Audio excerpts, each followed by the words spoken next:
ನಮಸ್ಕಾರ ವೀಕ್ಷಕರೇ, ನಾನು ನಿಮ್ಮ ಶ್ರೀದೇವಿ. ನನ್ನ ಯೂಟ್ಯೂಬ್ ಚಾನಲ್ಗೆ ಸ್ವಾಗತ.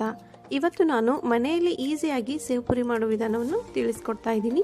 ಸೇವ್ ಪುರಿ ಮಾಡಲಿಕ್ಕೆ ಜಾಸ್ತಿ ಸಮಯ ಏನು ಬೇಕಾಗಲ್ಲ, ಬೇಗ ಆಗುವಂಥ ಚಾಟ್ಸ್ ಇದು. ಟೇಸ್ಟೂ ಸೂಪರ್ ಆಗಿ ಬರುತ್ತೆ. ಮೊದಲಿಗೆ ಆಲೂಗಡ್ಡೆ ಸ್ಟಫಿಂಗ್ ಅನ್ನು ಮಾಡ್ಕೊಳ್ಳೋಣ. ಒಂದು ಬೌಲಲ್ಲಿ 3 ಬೇಯಿಸಿದಂಥ ಆಲೂಗಡ್ಡೆ ತಗೊಂಡು ಚೆನ್ನಾಗಿ ಮ್ಯಾಶ್ ಮಾಡ್ಕೊತಾ ಇದ್ದೀನಿ. ಇದಕ್ಕೆ ಅರ್ಧ ಕಪ್ನಷ್ಟು ಬೇಯಿಸಿದ ಕಡಲೆಕಾಳು, ಅರ್ಧ ಸ್ಪೂನಷ್ಟು ಉಪ್ಪು, 3 ರಿಂದ 4 ಸ್ಪೂನ್ ಚಿಕ್ಕದಾಗಿ ಕಟ್ ಮಾಡ್ಕೊಂಡಂಥ ಈರುಳ್ಳಿ, ಸ್ವಲ್ಪ ಕೊತ್ತಂಬರಿ ಸೊಪ್ಪು, ಅರ್ಧ ಲಿಂಬೆ ಹಣ್ಣು ಹಾಕಿ ಮತ್ತೆ ಚೆನ್ನಾಗಿ ಮಿಕ್ಸ್ ಮಾಡ್ಕೋಬೇಕು. ಕಡಲೆಕಾಳು ಬದಲಿಗೆ ಬೇಕಿದ್ರೆ ಬೇಯಿಸಿದ ಬಟಾಣಿನೂ ತಗೋಬಹುದು. ನಂತರ 1 spoon chaat masala powder, 1 spoon ಜೀರಿಗೆ ಪೌಡರ್ ಹಾಕಿ ಮತ್ತೆ ಚೆನ್ನಾಗಿ ಮಿಕ್ಸ್ ಮಾಡ್ಕೋಬೇಕು.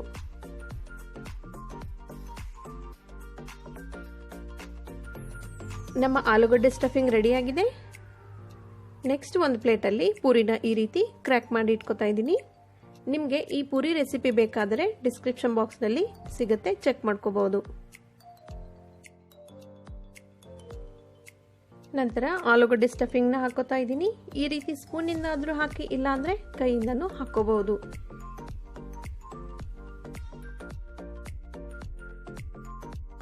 ನನ್ನ ಹತ್ರ ಮೊದಲೇ ಮಾಡಿ ಇಟ್ಕೊಂಡಂತ ಸ್ವೀಟ್, ಸ್ಪೈಸಿ ಮತ್ತು ಪುದೀನ ಚಟ್ನಿ ಇದೆ. ಇದರ ರೆಸಿಪಿನೂ ನಿಮಗೆ ಡಿಸ್ಕ್ರಿಪ್ಷನ್ ಬಾಕ್ಸ್ನಲ್ಲಿ ಸಿಗುತ್ತೆ. ಸೊ ಮೊದಲಿಗೆ ನಾನು ಸ್ವೀಟ್ ಚಟ್ನಿ ಹಾಕೋತಾ ಇದ್ದೀನಿ. 1 ಸ್ಪೂನ್ ಚಟ್ನಿನ 4-5 ಪುರಿಗೆ ಹಾಕೋಬಹುದು. ನೆಕ್ಸ್ಟ್ ಪುದೀನ ಚಟ್ನಿ ಹಾಕೋಬೇಕು. ಫೈನಲಿ ಸ್ಪೈಸಿ ಚಟ್ನಿ ಹಾಕೋತಾ ಇದ್ದೀನಿ. ಇದು ತುಂಬ ಸ್ಪೈಸಿ ಆಗಿರುತ್ತೆ, ನಿಮ್ಮ ಟೇಸ್ಟ್ ಪ್ರಕಾರ ಹಾಕೋಬಹುದು. ಸ್ವಲ್ಪ ಮೊಸರು ಕೂಡ ಹಾಕೋತಾ ಇದ್ದೀನಿ. ಸ್ವಲ್ಪ ಚಾಟ್ ಮಸಾಲ ಪೌಡರ್ ಮತ್ತು ಸ್ವಲ್ಪ ಉಪ್ಪನ್ನ ಸ್ಪ್ರಿಂಕಲ್ ಮಾಡಬೇಕು. ನಂತರ ಸ್ವಲ್ಪ ಕಟ್ ಮಾಡಿ ಇಟ್ಕೊಂಡಂಥ ಈರುಳ್ಳಿ ಹಾಕೋತಾ ಇದ್ದೀನಿ. ಆಮೇಲೆ ಟೊಮೆಟೊ ಹಾಕೋತಾ ಇದ್ದೀನಿ. ನೆಕ್ಸ್ಟ್ ಸೇವ್ ಹಾಕೋಬೇಕು.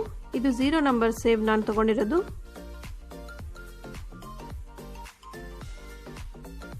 ಇದ್ರ ಮೇಲೆ ಸ್ವಲ್ಪ ಮೀಠಾ ಚಟ್ನಿ, ಆಮೇಲೆ ಸ್ವಲ್ಪ ಸ್ಪೈಸಿ ಚಟ್ನಿ.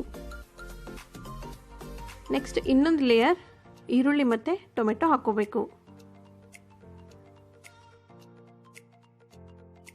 ಫೈನಲಿ ಸ್ವಲ್ಪ ಕೊತ್ತಂಬರಿ ಸೊಪ್ಪು ಹಾಕಿದರೆ ನಮ್ಮ ಸೇವ್ ಪುರಿ ಸವಿಯಲು ಸಿದ್ಧ. ಇದು ತುಂಬ ಟೇಸ್ಟಿ ಆಗಿದೆ. ಆಮೇಲೆ ಚಟ್ನಿ ಮತ್ತು ಪುರಿಗಳನ್ನು ಮನೆಯಲ್ಲಿ ಮಾಡಿರೋದ್ರಿಂದ ಹೈಜೀನ್ ಆಗಿ ಇರುತ್ತದೆ. ನೀವು ಟ್ರೈ ಮಾಡಿ ವೀಕ್ಷಕರೇ. ನನ್ನ ಚಾನಲ್ನ ಸಬ್ಸ್ಕ್ರೈಬ್ ಮಾಡಿ. ಈ ರೆಸಿಪಿ ಇಷ್ಟ ಆದಲ್ಲಿ ಲೈಕ್ ಮಾಡಿ, ಕಮೆಂಟ್ ಮಾಡಿ, ನಿಮ್ಮ ಫ್ಯಾಮಿಲಿ ಫ್ರೆಂಡ್ಸ್ಗೆ ಶೇರ್ ಮಾಡಿ.